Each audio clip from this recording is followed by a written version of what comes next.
Okay, welcome to the Golden Shadow. My name is Arran Rogerson. I'm here with Alyssa Polizzi. We're getting used to our new streaming software. So thank you for attending. Today, the prompt is, why do we resonate with certain fictional characters and not others? We're going to have a discussion. If you have any questions during our discussion, throw them into the chat. And if it's a good question, maybe we'll answer it. Um, we'll be referring to some slides. We're going to talk about a lot of different fictional universes, a lot of different characters. So, Alyssa, why don't you start us off with some opening thoughts? Sure. This topic came up because over time of trying to make sense of archetypes and sort of inborn personality patterns, I started to notice within myself this tendency to be drawn to certain characters, certain qualities, attributes, some really obvious, so that it's like the exact same type of character from fictional universe to fictional universe. And then other times there are characters that I would feel just like no resonance with. So, in trying to really ground this idea of what are the dynamics of the psyche, what are archetypal patterns and frameworks, to me, these two concepts really linked up. And as I sort of offered out that prompt to other people, they were able to relate to this idea of what are these different components that make us up? What is the power of relating to archetypal figures through this idea of personifying internal personality qualities? So that's really where this comes from, this way to make sense of what might seem a bit abstract, like archetypes and personality theory, but really it is meant to get you into the heart of the different dynamics that go on inside of your own psychology. And I think what's so powerful about doing this practice is that these characters, because they are so archetypal, they act as projective containers for us to see parts of ourselves in. And personifying, it really helps us place a lot of that internal subjective material outside. And we can see it through all different spectrums, then from a totally different viewpoint. So I think it's a really powerful practice if one has never done it. And today we're really going to explore through different universes how we relate to these different characters and what it looks like. So maybe you can try it at home as well. Yeah, so when we talk about fictional characters, um, that's a pretty vast uh, idea, and there's a lot of different universes in film, in literature, in video games nowadays. Um, There's role-playing games like Dungeons& and Dragons, for instance. So there's all these different, um, mediums that we can utilize as projective, containers for how we perceive ourselves, um, and often to examine how others perceive us, which can be very interesting. So, for example, if you play Dungeons& and Dragons, you usually have to choose a character. Not usually, you always have to choose a character unless it gets assigned for you, of course. But it's up to you to choose a race often or a class, and you even choose your equipment and weapons. And the question is, why do we choose what we choose? And usually, what we're doing is we're resonating with some sort of mythical device.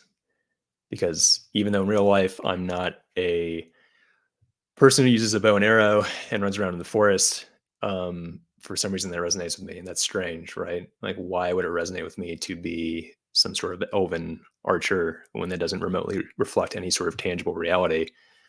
And yet, for some reason, I feel called to that. And that might be true across many different universes. Maybe in Lord of the Rings, I associate with Legolas. Maybe in the Star Wars universe, I associate with someone else who's some sort of like ranger character who's in the background, who is not the most obvious surface level hero, but is someone who's more in the shadows, operating from the shadows. So I'm going to bring up the slideshow and we're going to look at some examples here. So here's the prompt for today.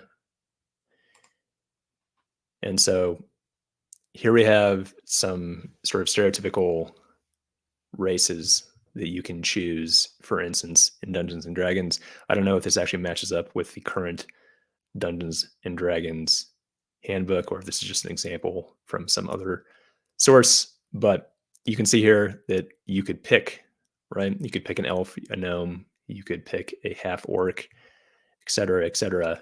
And there's something that calls to us with these different races. And that's interesting. And it's possible for people to choose something that they think is like funny, or for people to want to role play as something that they're not. Like, that's obviously possible. I have a friend who thinks it's funny to be like the most disgusting dwarven character possible. And maybe is he really being himself, or is he just trying to be funny? There's room for that, of course, but typically people pick whatever they feel like represents them mythically. And so what's going on there? I just wanted to make a quick point about the friend who picks really weird, gross dwarven characters is that in some ways when you're doing this type of archetypal play, you can also tap into containers of these archetypal figures that maybe you have deep inside of you are a little bit more shadowy, and it seems more appropriate or sort of safe to dive a little bit into the uncomfortable. And that's what's interesting about this practice too, is that you can maybe find what's most typical or what you resonate with the most, but if you're willing to sort of push that edge a little bit, you can kind of dip into another aspect of personality that is challenging. So for me, elven characters resonate with me. Humans are okay. Sometimes there's like kind of like a demonic option, and that also resonates with me. And there has to be something there about being sort of like an odd person, or perceiving myself as being kind of a more sort of shadowy person, or kind of in the background, or perhaps that has to do with personality type, just in the sense that I'm kind of like a thinking intuitive type, and I'm kind of mystical in that way. Or it could be just my experience as a child, maybe perceiving that others think I'm strange, or others think I don't belong, or that I haven't really fit in. So I'm like, oh, I'm like the outcast character, or like I'm the weird character. Or maybe I'm the intelligent character, or the creative character. And we kind of project that onto this medium of Dungeons and Dragons, for instance, and choose what makes sense to us. And for Alyssa, what about you? How do you usually resonate with these characters?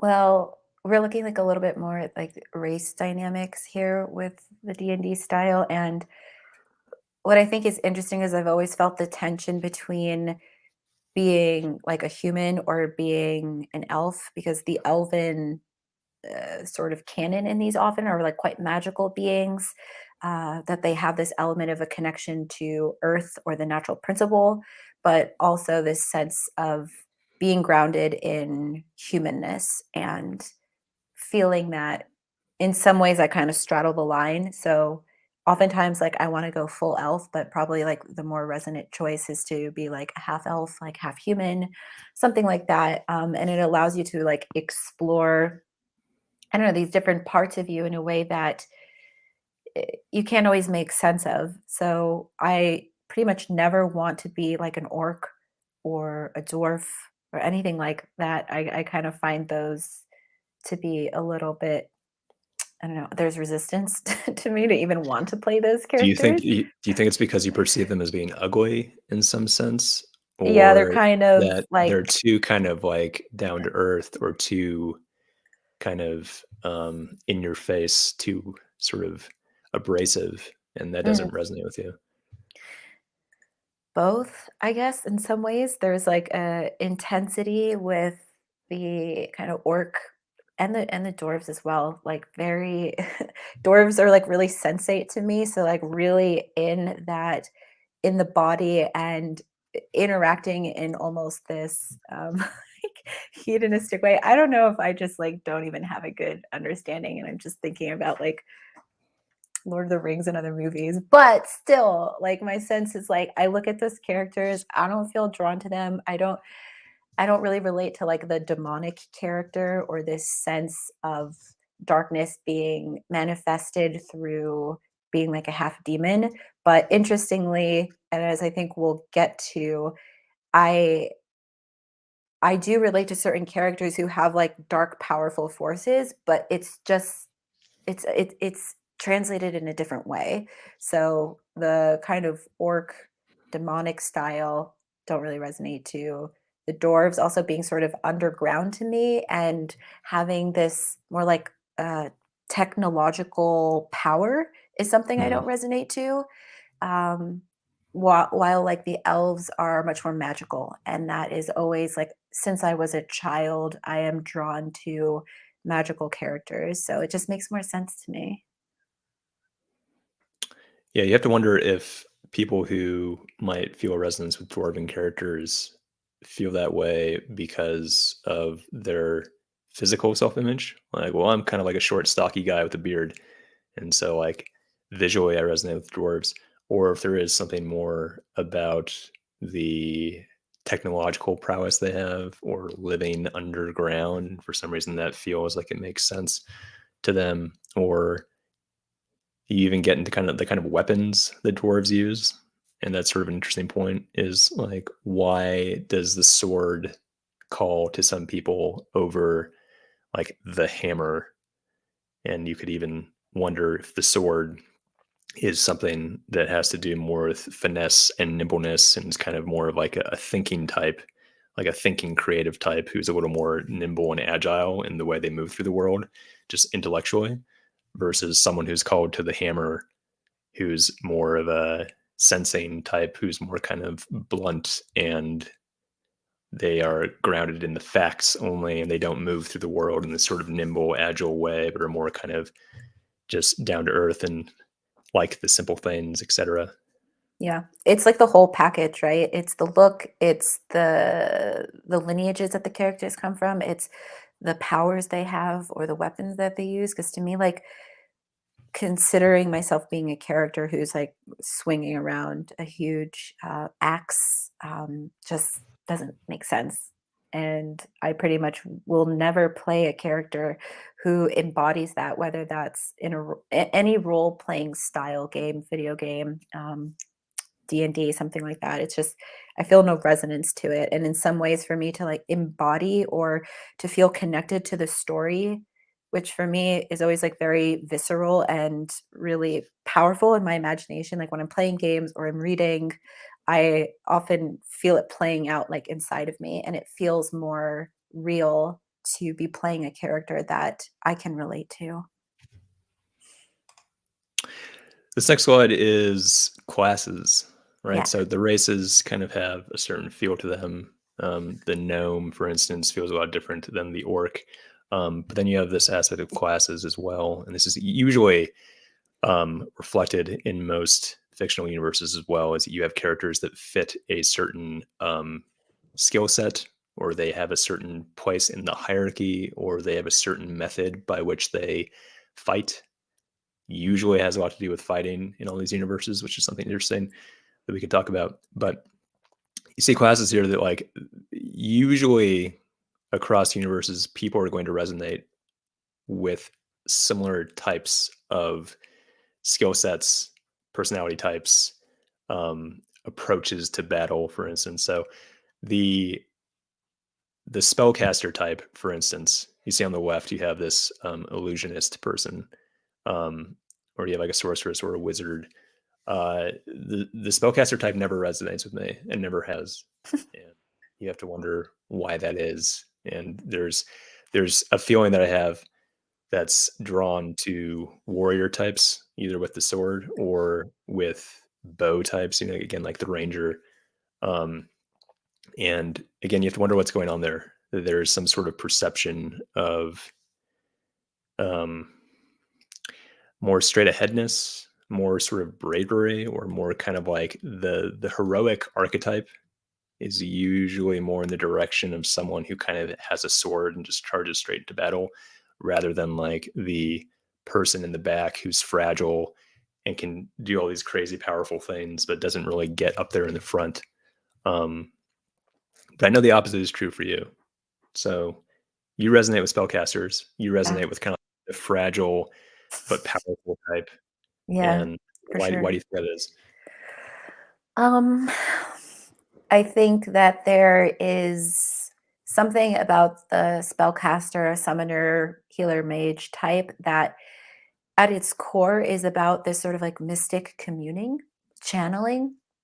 And with that comes this need for like a sensitivity to the world, sensitivity to, you might say, the kind of energy of nature or of life or to others. So they are like sort of empathic in nature. They connect through all these different threads from themselves. And I think that that's a real core aspect of my personality that even when I was younger, I don't think I could consciously conceptualize that I perceived spellcasters that way. But at a young age, I played video games with my siblings. And if we played Legend of Zelda, it wasn't Link, it was Zelda that I felt the draw to. Or in Final Fantasy, it was all the mages. And so there's just something about how those characters are portrayed that to me it made me feel like I could see a part of them in myself. And that sense of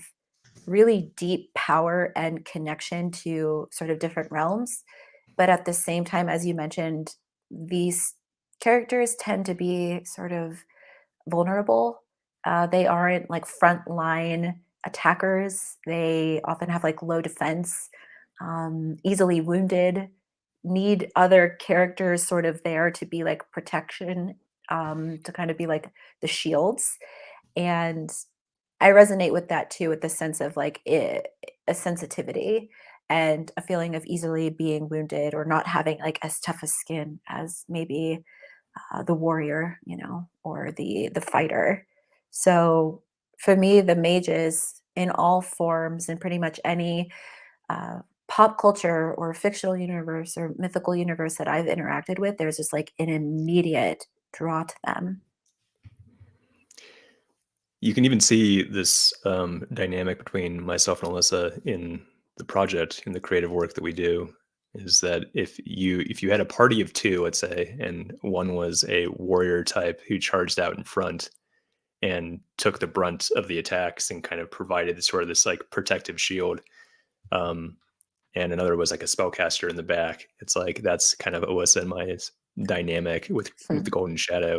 Is It's like I handle a interesting. lot of like the technical aspects and kind of provide this sort of outer shield of like constructing a lot of the technical protective things and figuring out how to do the software, for instance, and how to do the podcast. Whereas Alyssa is kind of back in the sort of core protected channeling a lot of these like creative sparks, like all these like interesting ideas. Um, and so she's like more fragile or more vulnerable in this space in some ways, you might Mm. say. But she's also the one who like channels most of the power. While I kind of run around her with my sword and kind of just go like kind of like you know. So It's true. um, Noah in the chat is bringing up. Can we do this? Oh yeah, Yeah, cool. We the can show ink. this. That's awesome. Oh, cool. Pretty cool, What's up, huh? Noah? Thanks for your This question. bringing up the idea of MBTI, we'll definitely get into that because we Hmm. think this definitely has a lot of correlation that you can work with. That Yeah. your MBTI corresponds a lot to the character that you might choose, and we'll get to that later. Whoops, didn't mean to show that. Um, Still learning the software. Uh, Pretty powerful though. So again, a lot of this has to do with personality. A lot of this has to do with the way that you perceive yourself, which might be kind of warped in some ways. It might be due to the way other people see you. But it's interesting to see how this is just universal. Like the patterns that you are projecting onto characters, the reason that you choose characters, you can see it manifesting in all these different universes in kind of the same way. So, for instance, um, we have Lord of the Rings. Uh, if I had to choose a character that I resonated with the most, it would probably be Aragorn or Legolas. More so Aragorn. Aragorn's more kind of how like I feel, And there's the aspect that he is sort of, uh, the most archetypal heroic figure, where like he uses a sword, he's in the wild, he's like super smart, he's a leader, but he also has this deep burden of being king and saying that he doesn't want to be king. And there's some sort of resonance there with me of this feeling of being burdened and not being able to kind of fulfill my destiny that somehow reflects my experience in my life. Um, I thought the point about at least you're going a little bit more into Aragorn is good, but another point about Legolas is that our group of friends have always associated Arran with Legolas, and so it's interesting if you start to engage in this practice with other people, how others view you and why they might attach a certain character to you versus one that you might choose. And Legolas. I mean, I mean, part of it is just like the way you look. So sometimes it's really shallow, right? right. Of like, there's sort of a similar Yeah. vibe that you have the long hair and you can run and you're like tall and thin and things like that. But Mhm. it's valuable to do this practice with other people and entertain the sort of archetypal containers that they want to construct around you just as much as you should entertain the ones that you want to choose for yourself.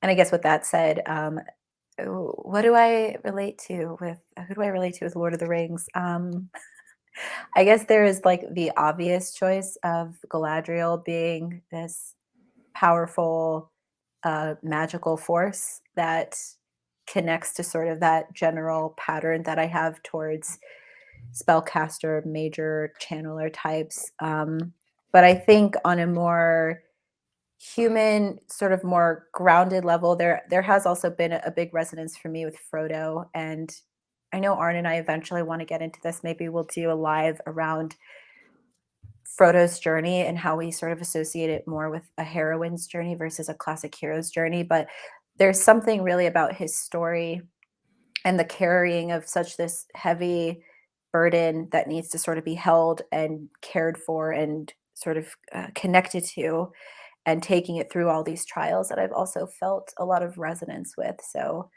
there are a few characters in Lord of the Rings definitely for me. For sure.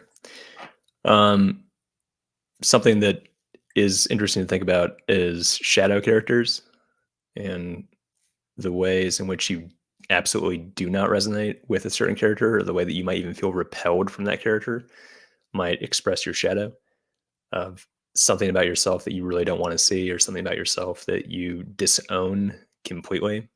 So there are aspects like, um, do I resonate with Frodo? Not too much, but like, is that because I'm sort of disowning the kind of puer in me? Is there sort of a feeling of like, well, he's weak and like he doesn't even fight really, um, and he's always kind of like collapsing and etc. Like, so there's aspects of like maybe Frodo is shadowy for me, or maybe even like characters like Pippin, where it's just like, what a goofball! Like, this is the whole world is ending. Like, why are you goofing around so much? And again, there's sort of like that repelling of the puer, maybe of like being silly or being childlike or having lots of fun and not taking things very seriously might be something that I'm disowning in myself, because it's like it's time to grow up, or in like that kind of thing. So that's something that's interesting to think about as we move through this. Um, got Star Wars again. How does Lord of the Rings and Star Wars match up?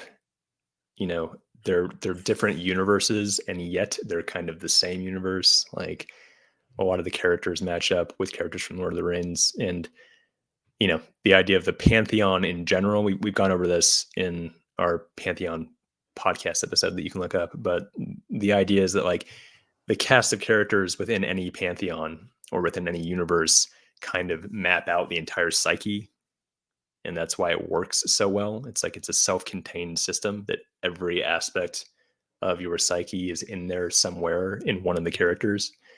um, and because of that, because each universe has the entire psyche in it, you can find how certain archetypes are found in every single universe, right? um,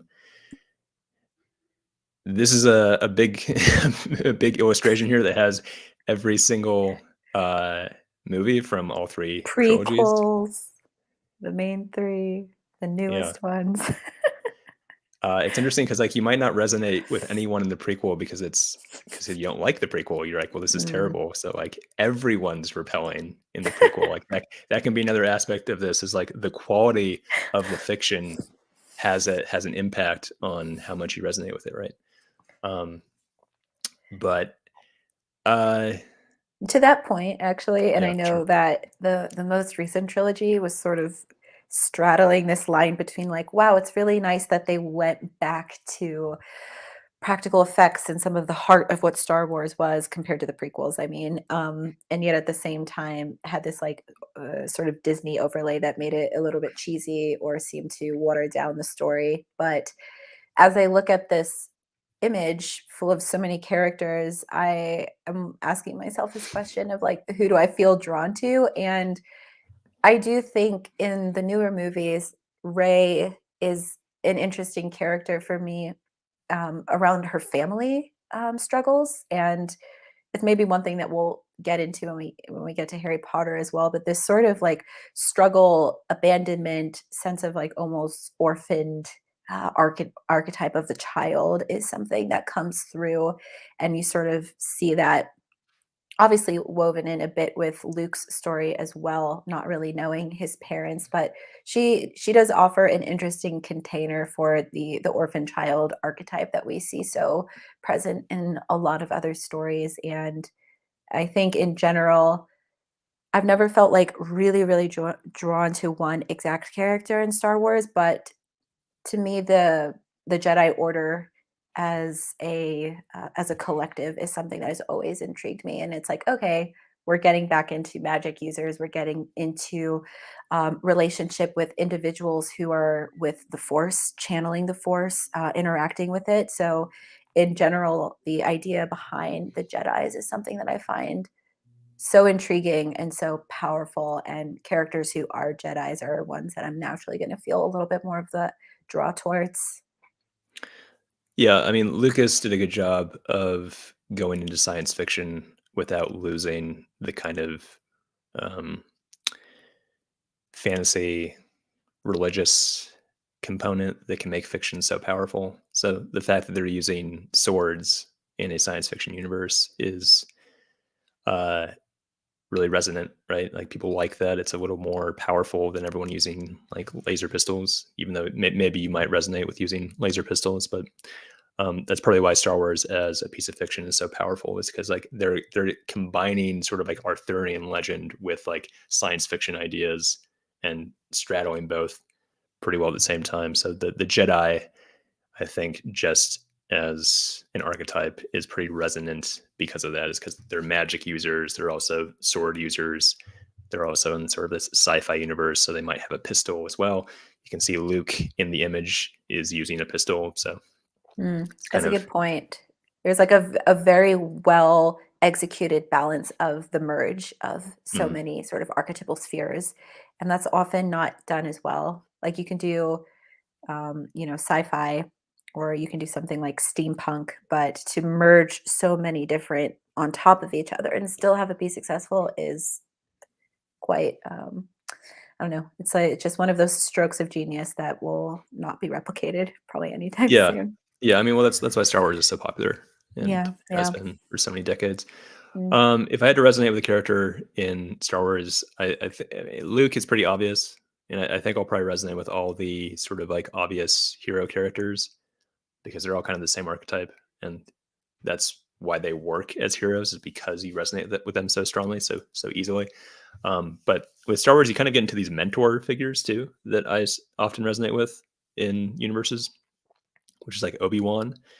Obi-Wan's not really the hero of the story, but he is a good guy and he's sort of a mentor figure to Luke. And that makes him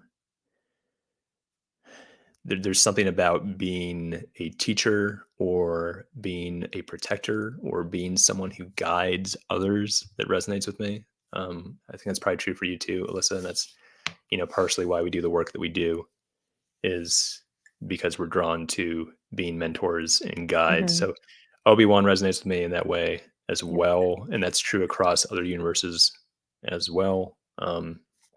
That often the mentor figure resonates with me more than the hero figure because the hero sometimes seems a little too obvious or too kind of naive in some ways. Like when Luke is being like a naive baby, it's kind of like it doesn't really resonate with me as much. Where it's like Obi-Wan comes in and has like all these things to teach him, and Obi-Wan is so brave despite being this weak old man.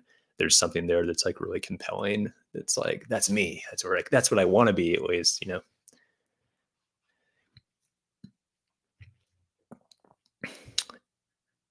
And Alyssa, what about you in this universe?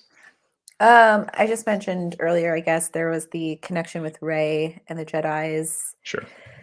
And Leia, she's awesome. Sort of an interesting crossing between kind of like powerful warrior queen and diplomat, someone with a lot of responsibility, uh, and eventually sort of comes into, I guess, her lineage as a Jedi in the Right. newer ones. Right. So Um, especially in the last three movies, you resonate with Leia. Yeah, she's playing a really interesting role by that point, and I don't know if this was confirmed, but, Carrie Fisher passed away, but my understanding was, like, the last movie was supposed to be maybe more of a focus on her and her working with Ray, and so it's too bad, you know? I mean, rest in peace, Carrie Fisher, but, like, for the story, like, what we missed in terms of the arc of Leia's development and how she becomes that mentor, or what is her magic or her relationship to being a Jedi really look like. So Mhm. who knows? This is a good question from, sorry if I'm saying this wrong, Chaitanya, but this is an interesting thing to bring up. Um, all this, all fiction has a component that is escapist. It's kind of unavoidable, I think, because that's part of the mechanism.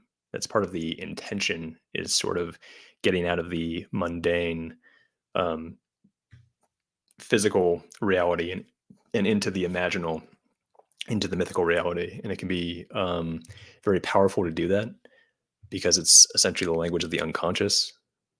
Like the mythical is the way that we actually, in many ways, see the world and experience the world in this unconscious way. But there's also the trap, um, like you're saying in this comment, there's also the trap of escapism, of going into the imaginal, going into the mythical, abstracting out of your own real life in favor of something that is not real. And there needs to be a balance there, right? So it is kind of a double edged sword in that way. Um, I think that, like we're hopefully like we're doing right now, we're using fiction, we're using this mythical medium as a way to do self reflection and inquiry, learn about ourselves, kind of observe that escapist jump and be like, what is my psyche doing in this escapist jump and how does it reflect my life and how can I take that back into my life and use it, right? And I think that's healthy.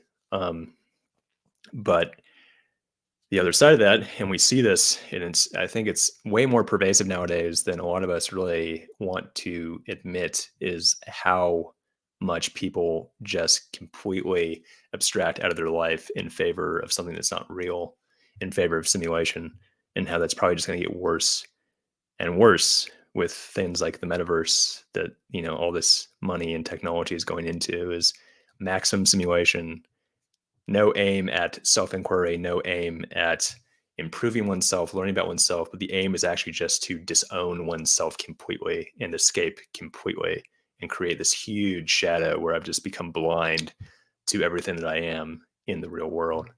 And that's the danger. And that, you know, that's a huge, huge topic. There's all kinds of things you could get into there of the effect that um, the internet and simulation is having on us disowning ourselves, disowning our own bodies, disowning our own identities in favor of a virtual identity or a virtual reality. And it's quite dangerous. Any thoughts, Alyssa? I think I want to throw out this idea that maybe we find ourselves in this conundrum because we don't enact the mythopoetic imagination enough in our lives, so that when we get connected to it through video games or movies, fictional universes, books, the internet in some form, there's this feeling of like, you've been walking in the desert without anything to drink, and finally that there's something that like nourishes that part of the soul, and that we find ourselves able to connect to something that is so deep and intrinsic within us by engaging in these fictional spaces.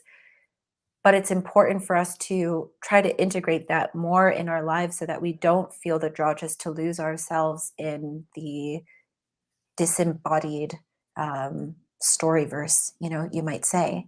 And some people really, really do get lost in these and they become so drawn into them.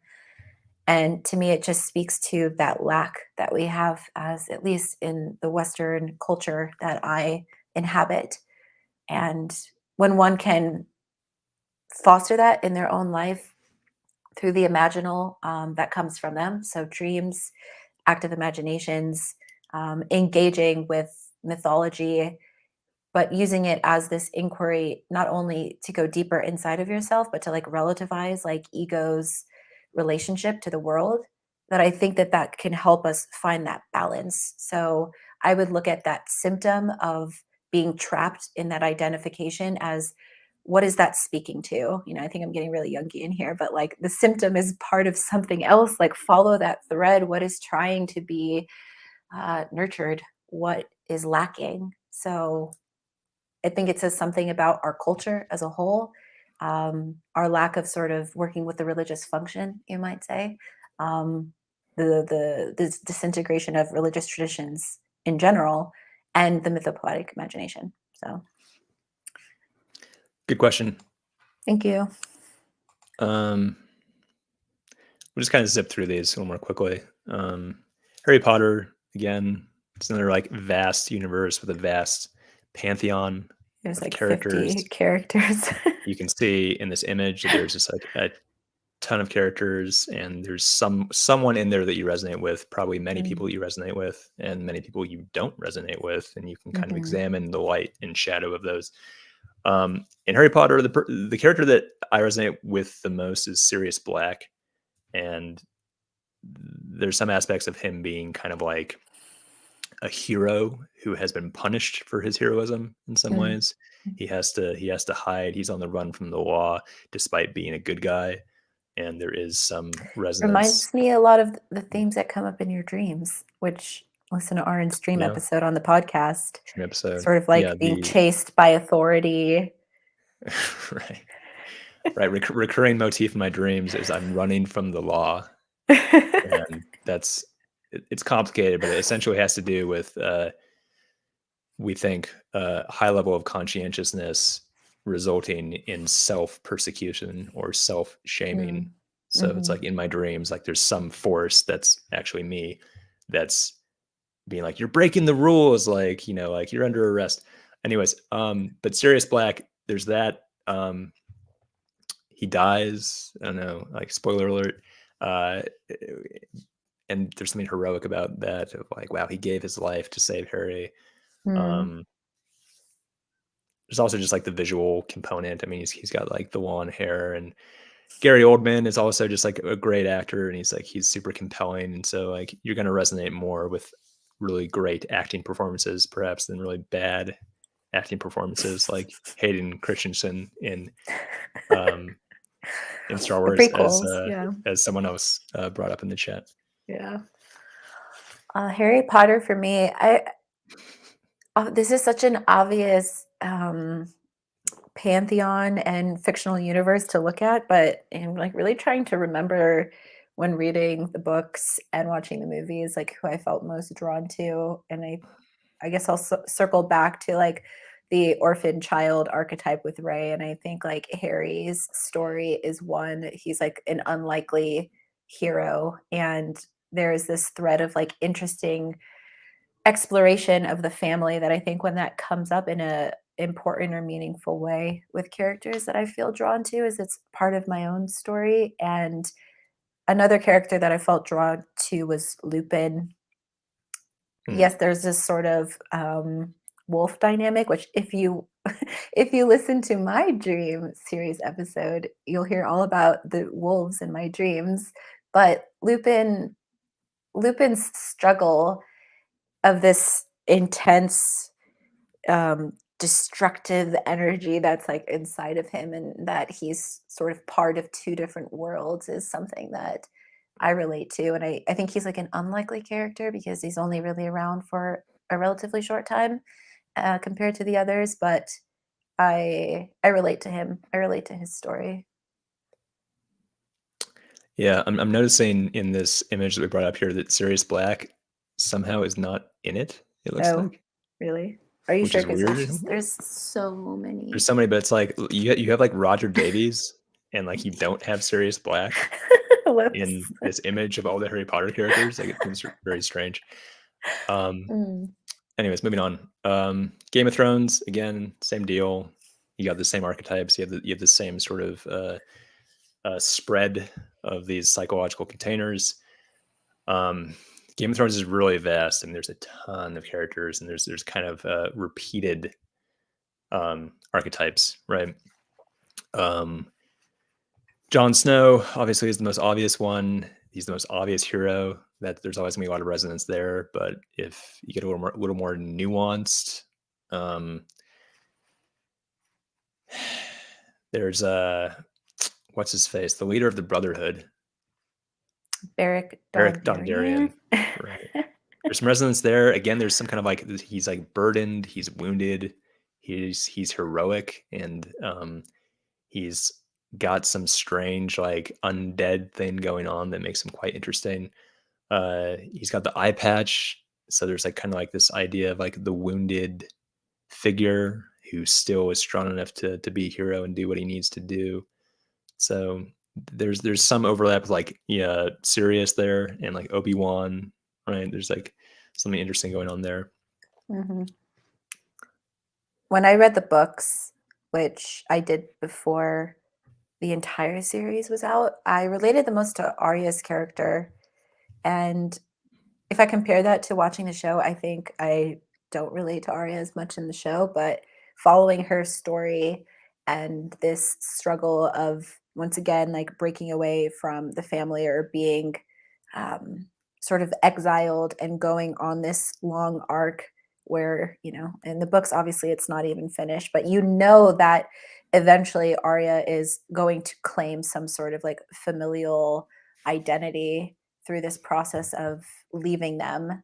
And her story was always really compelling to me. And in general, the house of the Starks, once again, like the wolves, but in general, the Starks were ones that I really related to. And I guess there's like a bit of Daenerys's story as well. Not like a full resonance completely, but her desires to want to ascend into leadership and to do so in this way of well there's the family story there too, but really her story of leadership I think is one that I relate to. Like there's one might say that like her demands of that the throne is are sort of I don't know unfair or maybe doesn't even make sense, but in some ways I think there's just like that deep calling inside of her to know that not only is she meant for this but that she can make powerful change. And the Targaryen house I think as well is the lineage and their stories and their struggles of being these magical, powerful beings, but also the shadow of that and their destructiveness is compelling. And there's a lot of that with the with the characters that I relate to. So Daenerys as Yeah. well. Yeah, Jamie also resonates with me a lot. Right. Yeah, Jamie. Jamie is kind of like a fallen figure at first, and he's sort of this bad guy and Yeah. Goes villain on and this this like total asshole. really that redemptive arc. Right. and there's the wound again. There's like the wounded arm, and Yeah. that resonates with Yeah. me a lot for some reason. But the idea that Jamie actually is a good guy, but everyone sees him as being this terrible person when a lot of what he's doing is trying to protect his family, and um, everyone calls him the Kingslayer, but like he reveals his story that like he actually saved the city by taking the actions that he took, and so there is some perception of being misunderstood or being misinterpreted and being a good guy even though everyone thinks you're a bad guy. That resonates with me for sure. And you've got again that sort of Sirius Black kind of thing too, is like he's a criminal, he's an outlaw, and it's like but he's actually not. Like you don't realize what he's really like. um so Everyone's giving interesting. us a hard time in the chat about spoiler alerts. So maybe we Yep, need to unavoidable. we unavoidable, we can't guys. we can't Sorry. use these stories as examples without revealing something sometimes. Yeah. I kind of assume that people who are actually into following us and following the work we do probably have consumed all this fiction along with us. And if you haven't, we're sorry, but not going to stop the spoilers. Um, Dune came out recently as a movie, and Dune also is a book series, of course, and has a long history. Mhm. We don't actually know the book series very well. You haven't read it Um, yet, surprisingly. yeah, there's some major spoilers there that I looked up, which I think are quite interesting about Dune. I won't reveal those because it's just like You spoiled it for weird shit. yourself? Well, yeah, because I'm not going to read the series. Oh, but I But thought it'd be in the movies. Okay, anyways. anyways, they're not going to cover the entire series with the movies. Mm, It gets too weird. okay. Like Frank Herbert is like, "What are you smoking, dude?" Oh, but Like, but he died, and then, like, more people continued I it, know, but right? still, So it's like after like the first two books, it's just like what I've read is like, wow, this like gets like really, really fucking weird. huh. And just like, yeah, it's brilliant. It's brilliant, but um, it gets weird. He's really impressive. I think the entire Dune universe is like really, really cool. And I thought this movie was also quite good. I know some people didn't like it, and probably big, longtime Dune fans of the book might have not liked it for various reasons. But I thought it was good. We liked it. Um, yeah, yeah. I think it illustrated that like good movies can still be made nowadays, Mhm. uh, even though there's so many bad movies out there. It's like no, if you want to make a good movie, you can do it. You just have to decide to. But there's interesting dynamics going on here. Obviously, Paul's character resonate with a lot. Duncan's character resonate with that because he's like so strong and powerful, and it's like this great blade fighter. And there's aspects of that of like, oh, that's who I want to be. It's like strong, powerful protector, valiant, brave, charging into battle. Um, don't resonate too much with Leto, the king. Um, Stilgar, or I can't remember Josh Brolin's character's name, but um, Well, it's interesting because he plays a mentor figure too, but why do you feel more of he that resonance with does. Duncan versus his character? Josh Brolin's character just seems like too much like a drill sergeant. Mm, mhm. He's just kind of like this in the movie, kind of like this sort of meathead character, and like the meatheads aren't going to vibe with me too much. Duncan's character seems like a little more mystical and creative and funny, and him and Paul have a more of a brotherly relationship. Um, so again, what aspects of like how I see myself. I think something else that's interesting to bring up here is you know, a lot of the resonance I think that people find with fictional characters also is dependent on by their sex. So it's like, and this could be interesting to kind of, if you could kind of go around and actually study this in some ways, is like how often do people who are male resonate with female characters and vice versa? And that's I interesting, don't right? I don't think you've pointed out a female character yet that you feel resonance with, but I've pointed out a Yeah, female not really. characters, Yeah. so something But there. that plays a role here, and it's important Mhm. to acknowledge that like there might be characters that like actually match your personality quite well, but you just don't resonate because it's like, well, that's a girl. I'm not a Mm, girl. And I mm. imagine that men are probably less likely to resonate with female characters than women are to resonate with male characters, is my guess. Yeah. And that's Um, another story. But on that note, the Bene Gesserit order, you might say, was just like mhm, so interesting to me. I was just like immediately Googling the Bene Gesserit and reading the yeah, Wikipedia page and like, I need to read this book, but just the what is insinuated in the movie, their power, which uh, maybe Isaac can confirm in the comments, but like the magic in Dune is not a typical type of magic, or it's almost like a technology of humans because magic was outlawed or something like that, but that they've sort of well, evolved in this way. AI and computers were outlawed, Okay. But right? then like And that, by I don't so remember. human power is instead invested in, and they develop all these like human like magical things they can do because Yeah. the AI has been outlawed and robots Okay, have been there you outlawed. go. Robots have been outlawed. But the way that the Bene Gesserit have also like this shadow feminine power is something that I don't think we see as explored thematically, but I think is actually like incredibly important to understanding the sort of like complexity of like the feminine expression, which is sometimes something that's more implicit and more diplomatic in nature.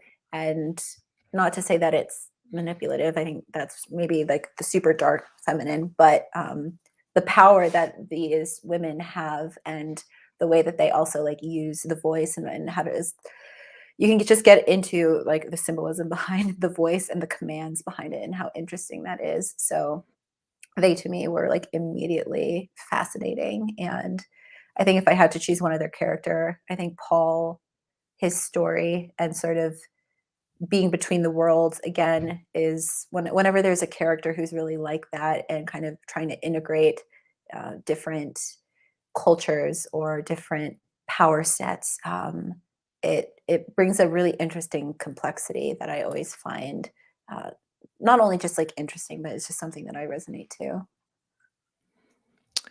Spoiler alert: Spoiler alert. Paul becomes a sandworm. What? Okay, Oh. moving on. Um, the Matrix. Again, you kind of get the idea here. Yeah. There's all these pantheons in all these different universes. It's likely that the characters that you identify with in a given pantheon, like in the Matrix, is going to reflect the same kind of archetype in other films and fictional universes, and that's quite interesting. MCU also, there's a huge wealth of archetypes in here. The MCU is quite vast, so I don't know, Loki resonates with me because he kind of looks like me, I guess, and he's all trickstery, but he's also powerful. He's persecuted. There's kind of like the villain side of him where he's being thought of as a bad guy, but he's also like kind of a good guy. And there's that resonance with me there. We haven't really gotten into the trickster archetype with you in No, any of well, these we brought it up characters. in other podcasts. Yeah, the Hermes episode, I think we talk a little bit about it, but Yeah. yeah, that's a different, a really important sort of pillar of your personality that Mhm. not everyone always sees, I think, at first, but definitely like comes out. And Loki is a really good mythological container for that. Mhm.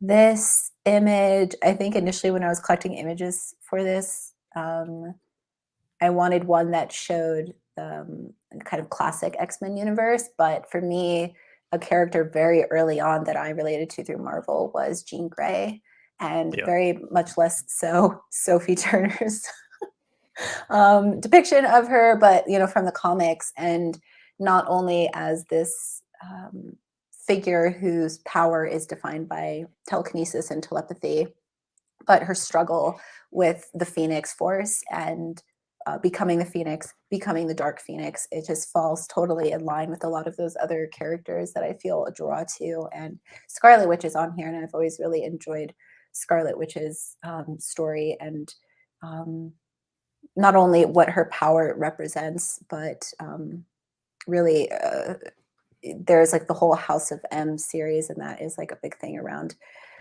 big triggers that come from her power too. So, anyways, Yeah. similar characters, really, Right, for I was gonna me. say Vision resonates with me also, and that's interesting because there Yeah. is, like, the sort of, Vision Scarlet Witch duo that again Interesting. kind of expresses this, like, sort of like a strange, like, volatile spellcaster character Mm. and this kind of, like, more robotic Ordering, yeah, ordering yeah, character who, like, forms kind of like a protective shield around her in some yeah, ways. yeah. Not that she needs it. Um, Here to get into the elements, I think the elements were brought up in the chat before of, like, you might resonate with certain elements. Um, Mhm. and that's also an interesting way to play with this. It's also kind of gets into, like, the quaternity kind of thing of, Yeah, like, the 4, um, system. Um Fire always resonates with me a lot, and Zuko as a character for sure resonates with me in Avatar. And again, these themes keep coming up, and I didn't really register this, but Zuko's wounded, right? And so I said this like there's yeah, like yeah. the missing hand with Jamie, there's the eye Mm, patch with Barrick, yeah, there's the persecution, there's like the burden, and there, yeah, again you have the same theme as Zuko. Is like Zuko has like this wounded eye. He yeah, also has this like this burden of having to catch the Avatar. Um, he's viewed as a villain yeah. He's and he outcasted. kinda is, and he's outcast, and then he sort of becomes a good guy slowly. So there's Yeah. something about that arc that resonates with Mm, me a yeah, lot, which is interesting. yeah. Katara for me is a character that I have felt drawn to. The element of water and what it's represented has been a like long-standing, um, I don't know, an aspect that I've always felt drawn to. And I remember at a really early age starting to like study about elements and then like, what element am I? And just tracing that back to like my zodiac, my birthday. And I'm like, oh, I'm a Capricorn, I'm an earth element. Like, I don't want that. But Right. it's like, Aw, Earth. oh, Ugh. shucks. Yeah. But the Same with water Scorpio. element, Scorpio yeah. is like, "Oh, you're a water element." I'm like, "No, I'm not.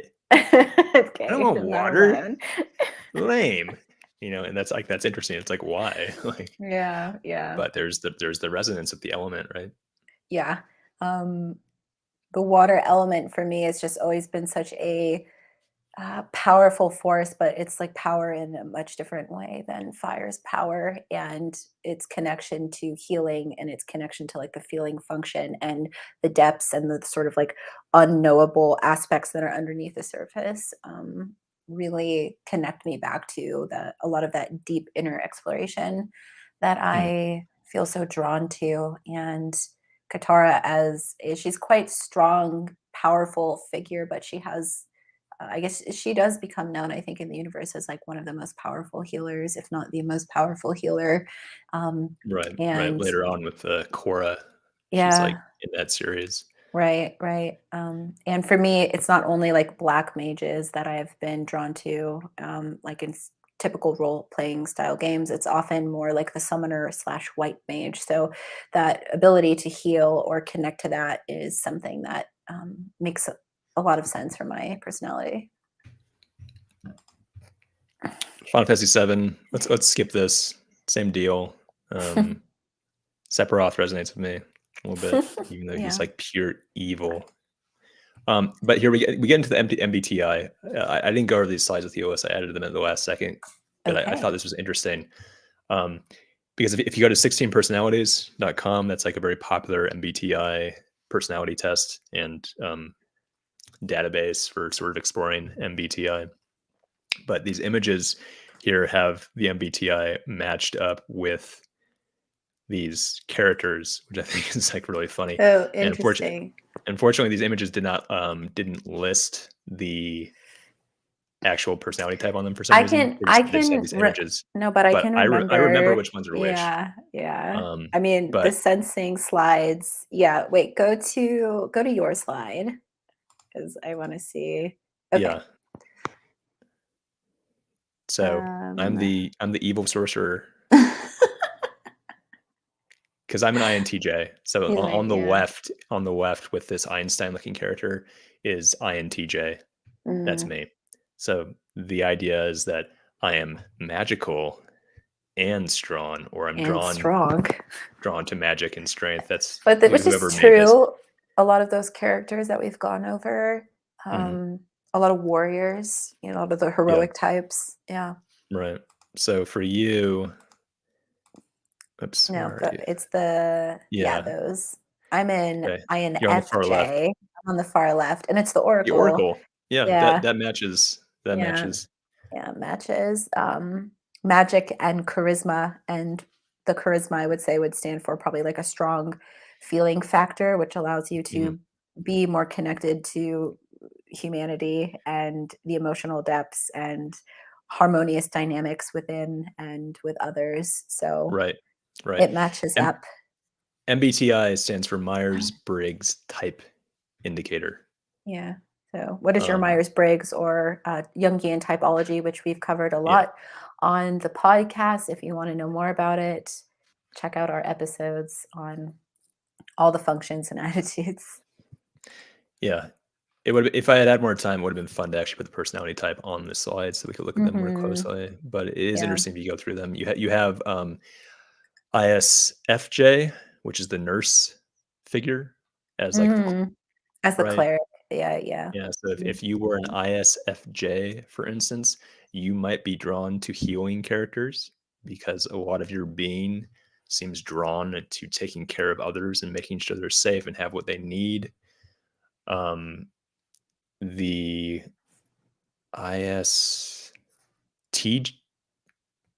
ISTJ, no, I'm getting lost here now, but Go to the other slide.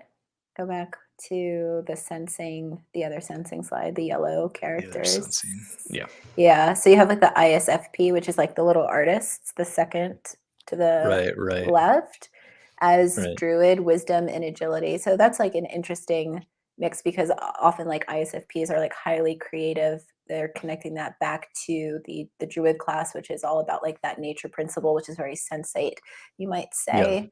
Um, and druids are often magical wisdom type figures. So, anyways, this is a pretty interesting matchup. It's a good find.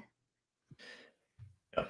So that was interesting. We could even do another YouTube live specifically just on these. I Yeah, think yeah, for be more sure. prepared, and that would be funny. But the point is that you might have a certain personality type that resonates with a certain mythical structure, a mythical character, and that's like quite interesting to examine and say, why is that?